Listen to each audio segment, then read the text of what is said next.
Dans la vie, un jeune qui a une déficience intellectuelle, puis là, si on va vers l'âge adulte, son premier levier pour avoir une vie plus active, c'est la communication.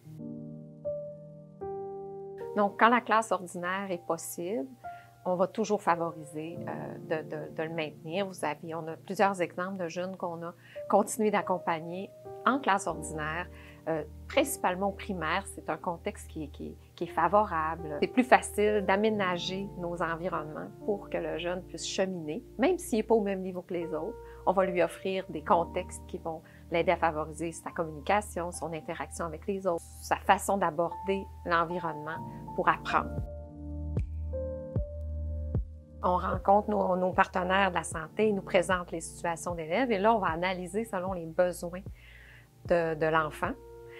Le plus possible, on essaie d'orienter le premier service, la maternelle, vers le service de la classe ordinaire. Parce que la maternelle, c'est le milieu de vie le plus collé à la réalité. Les enfants jouent, on est vraiment dans de la stimulation. Et nos enfants qui ont une déficience intellectuelle fonctionnent beaucoup par imitation. C'est des jeunes qui ont besoin d'être stimulés et qui vont imiter le langage, les comportements des autres enfants.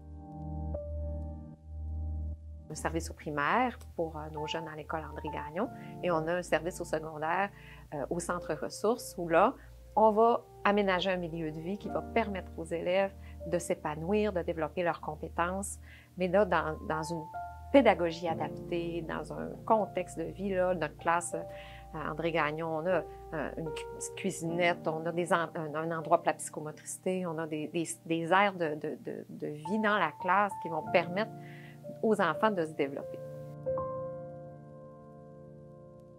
Le service du centre ressources, où là, c'est un milieu de vie où on a actuellement 7 classes avec à peu près une dizaine de jeunes par classe. Là, la clientèle a peu bougé, mais on a un beau service où on va pouvoir offrir, là, comme je disais, un milieu de vie, où on a un appartement, une cuisine, où on va essayer d'amener les élèves à développer leur autonomie.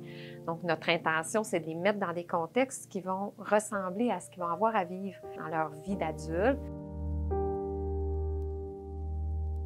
On a un beau service aux adultes en continuité pour la déficience intellectuelle aussi, une classe d'insertion professionnelle puis des ateliers de travail.